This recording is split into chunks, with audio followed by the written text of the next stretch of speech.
actual defense, they are top 5. What we've typically seen is one or the other. Yeah, early on in Mahomes', career, it was the offense was great, the defense is okay, solid. Then it became the defense is great, the offense is solid, okay, situational.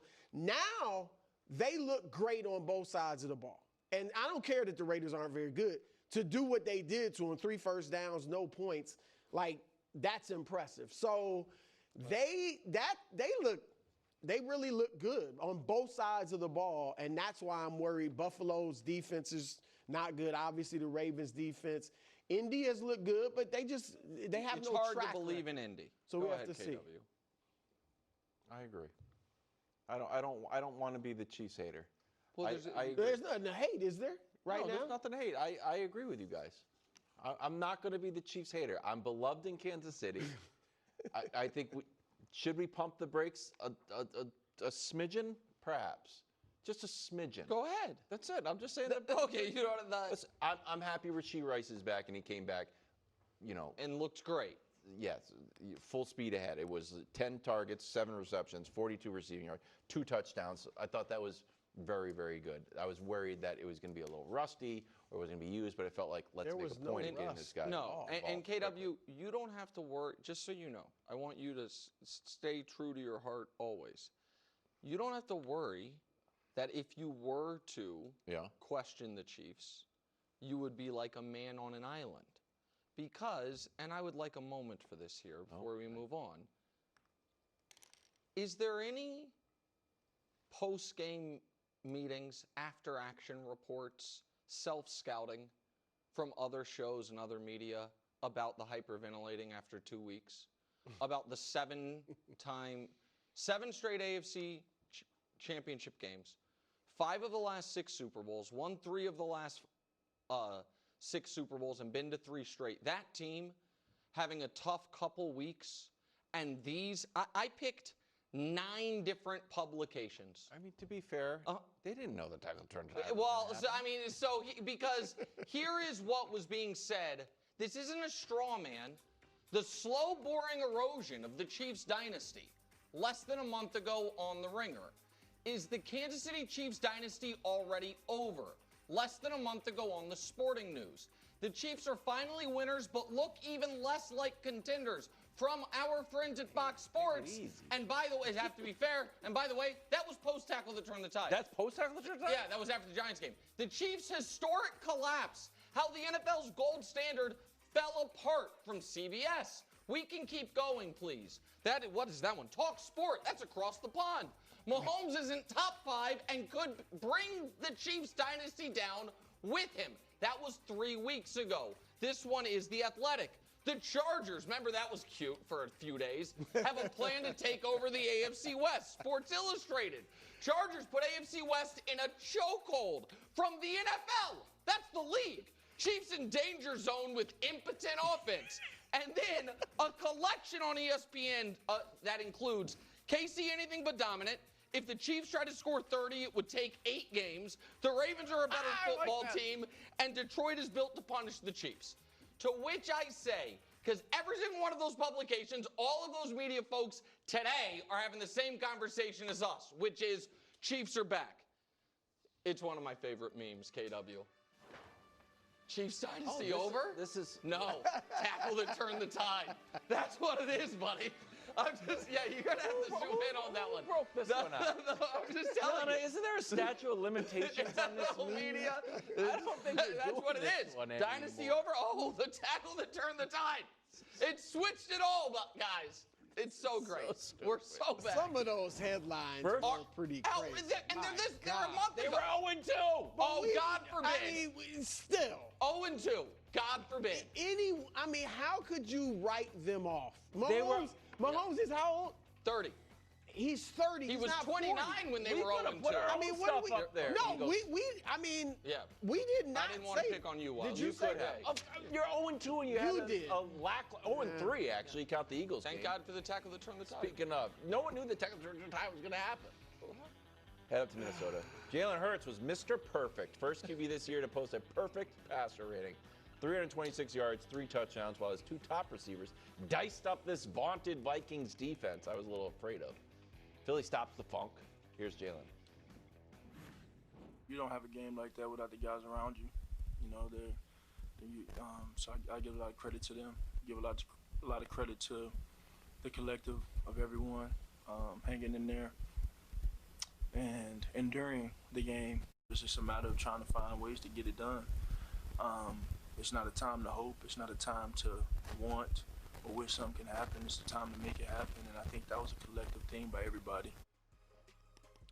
Hurts' deep passes this season, the first 6 games, is 10 for 26, 60 yards per game, my goodness, on deep passes. 2 touchdowns, no interception. Then yesterday goes 5 for 5, 215, 3 touchdowns. Against a team that wasn't allowing him at all. Only 3 all year. That was kind of off the board. I didn't even think that was going to be in the game plan, but it was in a major way. What did Jalen Hurts prove, bro? Well, last week when we got wind that in the locker room, at least one player was thinking, hey, we're on the verge of the supernatural funk, as we call it here. I was like, look, one of their leaders needs to step up. Nick Sirianni, Jalen Hurts, Saquon Barkley. Somebody has to step up and calm this down.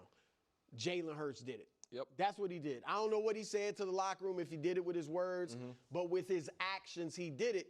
And what he proved is, yet again, he is a gamer. He is a gamer. Since the supernatural funk, every time he's been questioned, A.J. Brown questions the passing game, which is questioning him. He goes out and throws for 290 and a couple touchdowns against Pittsburgh. All right, the Super Bowl.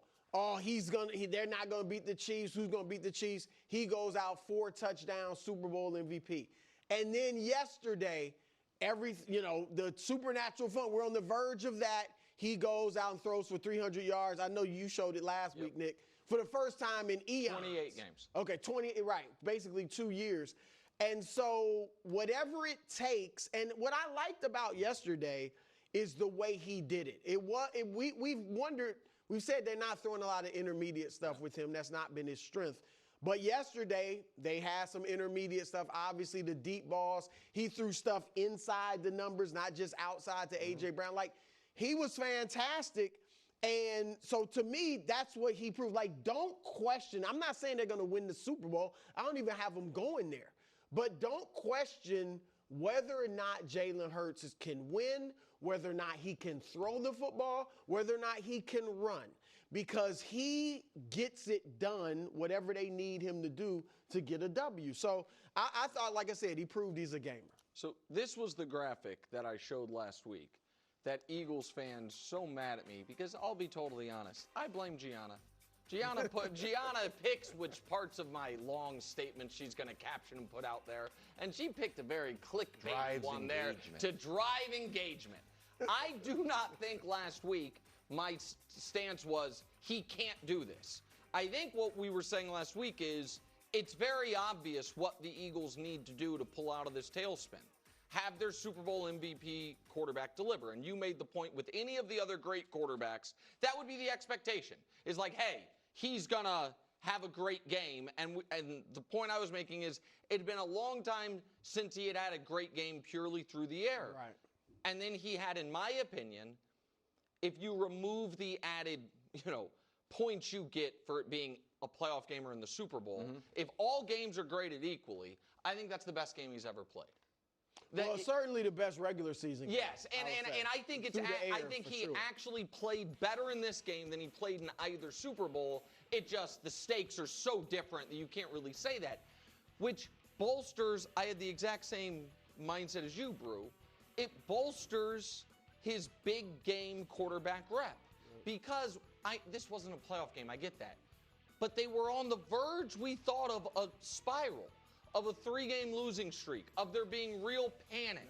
And he started the game, KW, with a 4th and 4 to score a touchdown, and then ended the game that it shouldn't have been that close, given it was weird that Minnesota was in it, given Wentz's mistakes and how well he was throwing it.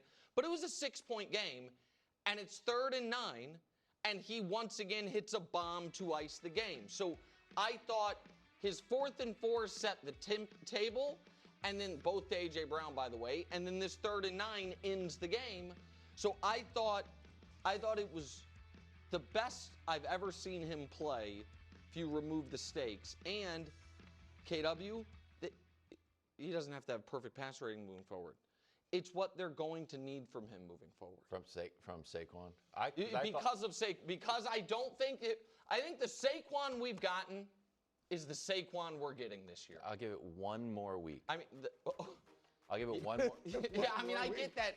It's home against the I mean, Giants. I would imagine he's going to have a big game at some point. So It's if he might have it next week, I'm not ready and to. then I'm not ready to go close back the to door. this. yet. I guess my point is, I am not saying he's not going to have a single great game all year. Right. But I think that level of performance is about it's what he averaged over the first 7, right? And it's about what I think he's going to average over the next 7, which is why this is what they are going to need from Jalen. And credit to him, man. Well, I mean, he and look, stepped up again. They only threw it 23 times. Correct. It wasn't like, he threw it 35 times. So that's kind of what they've been doing. They just threw it differently. A.J. Brown had 121. Devontae had 183.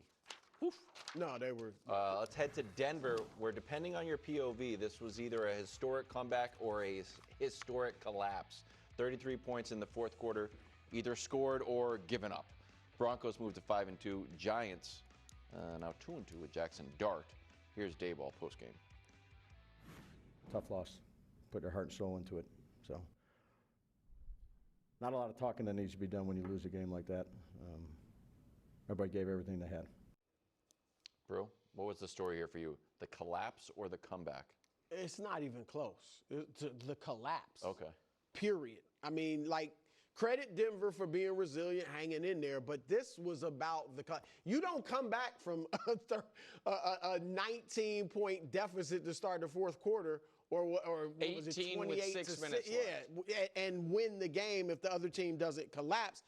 And first of all, the things that happened, the interception by Dart that late in the game. He's a rookie. He had made some really big plays. You can forgive this, but it's still a terrible play. Yeah. All right. They can't win that game if he doesn't throw that. All right. So that was bad. Then, Nick, you throw in the 2 missed extra points. 2 missed extra points. One of them you tie the game. Both of them, which you usually count on, you win that game. And then with 33 seconds left, I think we have the video. When they rush 3 guys, all right, and give Bo Nix all the time in the world. You get it that your defensive backfield isn't that strong, so you got 8 guys back.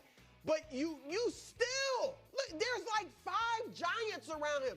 He still is able to complete that pass when you got 8 guys in the backfield. And by the way, it's such bad defense. He was able to complete a pass not to the guy he was throwing it to. Right. I think he's throwing it to the other guy. Right. And completed it. I mean, I'm sorry, that is ridiculous. So, macro, this could cost Brian Daboll the job. We'll see how they respond, but have you looked at their schedule coming up? Let's see the schedule. They have Philly, I know, next. So they got Philly, San Francisco, which obviously playing well, Chicago, Green Bay, Detroit, the Patriots, Washington. I mean, other than Nick's Raiders at the bottom of the schedule, there's no easy games. Yeah. How many of those games are they going to win? We'll see. They have to bounce back mentally from this. Let me just look at this real quick. They will not be favored in a game through the bye week because they'll never